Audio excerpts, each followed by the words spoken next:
Everyone is living on the edge. We can't even catch a decent night's sleep anymore.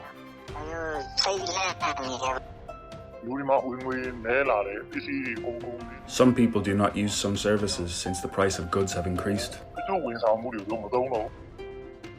Renewed fighting in Rakhine State between the Myanmar military and the Arakan Army has brought renewed insecurity to the state.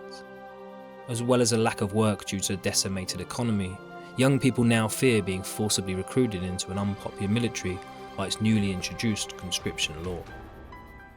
Hello and welcome to Doh Athan, a weekly podcast about human rights stories from Myanmar. It's brought to you by Fondation Hirondelle. This is the first of 2 episodes that looks at the military's conscription law, the second of which will be broadcast after the Tinjan holiday. This episode is produced by a Doh Athan journalist. Names and voices may have been changed to protect contributors.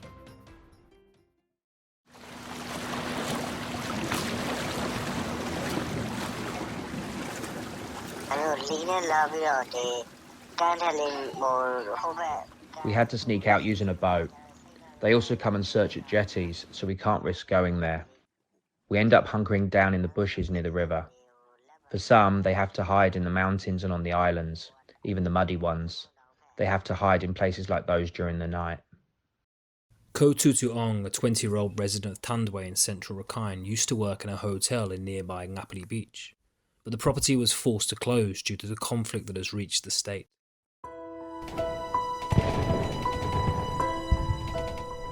The fighting between the Myanmar military and the Arakan Army has not come directly to Tandwe, but supply routes have been heavily affected across much of Rakhine, driving up the price of goods and placing additional pressure on local businesses, many who were already struggling. Now out of work, Ko Tutuong is scared of being drafted into the military after it announced compulsory conscription in February. He has now been in hiding for several weeks, as is his 29-year-old brother. His sister, who is 18, is not currently in hiding, but does fall into the age grade of the new law.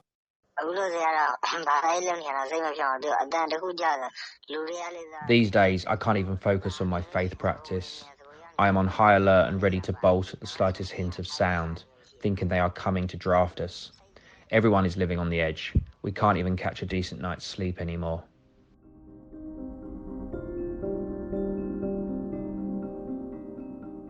A law allowing conscription was introduced in Myanmar in 2010 but was not being enforced.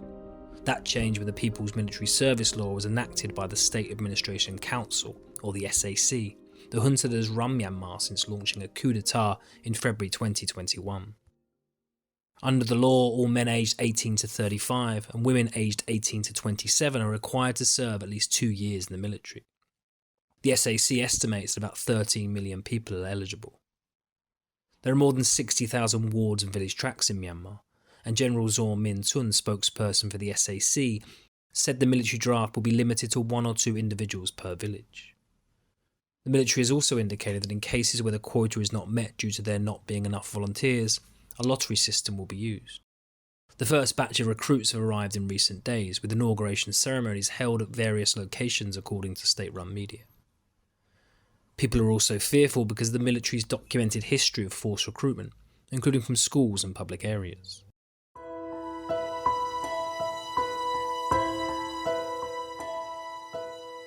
Despite the absence of active war in Tandwe and Goa townships, the military has been active in trying to find recruits there, with many being trained to serve in the army as part of informal people militias. The conscription law has gained widespread media coverage, and many parents, scared their children could be forcibly recruited into the army, are urging them to flee. As a result, many young people are hiding in jungles, along rivers, streams and in coastal areas. Young people, many who are not supportive of the military, say they do not want to be forced to fight against their own people, and on the side of a military that appears to be weakening and losing in many key battles around the country. Many young women are also fleeing, including Manila, a 22-year-old woman from Goa Township. We are told that women are not included in the first batch, according to the chairman, but some women are afraid and are hiding. Some are staying behind in the village. Local administrators are also considering quitting their roles over the conscription law. They include U Min Ong, a ward administrator from Thandwe Township. I hear news parents are saying that they will do something bad to the administrator if their children are eligible age to get drafted. These kinds of words are said recklessly these days. That's why it's quite a risky position to be in for the administration. U Min Ong also spoke of the fear many young people are facing.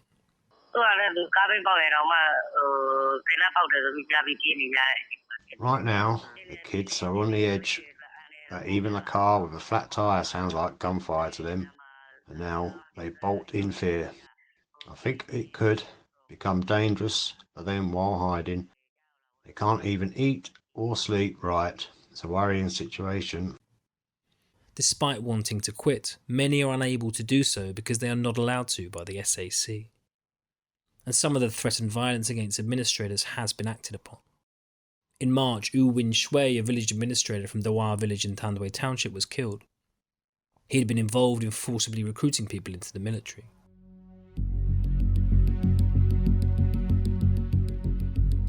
Fears around the conscription law are adding to the feeling of insecurity and fear in Rakhine State, an area that's seen intense conflict between the Myanmar Army and the AA in recent months.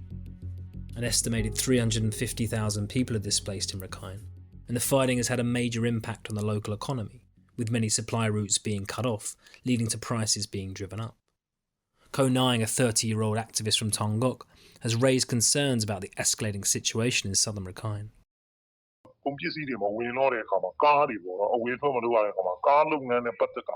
When the goods stopped coming in and the cars stopped going in and out, all the businesses related to the car industry stopped, generating less income for the people.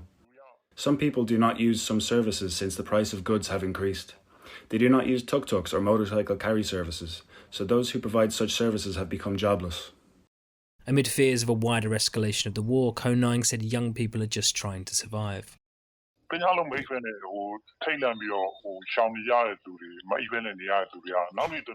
Those who have to hide the whole night without sleeping may be safe the next day, but how can they work? They would probably have to sleep the whole day. People are trying hard to barely survive. It's like having to try today to survive tomorrow, and then to do it again the next day, so they don't have any steps to take to improve their future.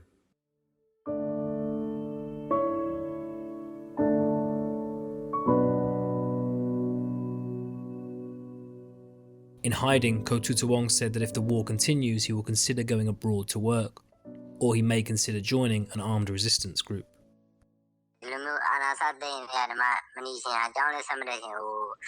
I haven't been wanting to stay here since the coup. I don't want to continue going to school. I was planning to attend some certificate programs and leave abroad, but it's worse now. I just want to leave. I don't want to stay here.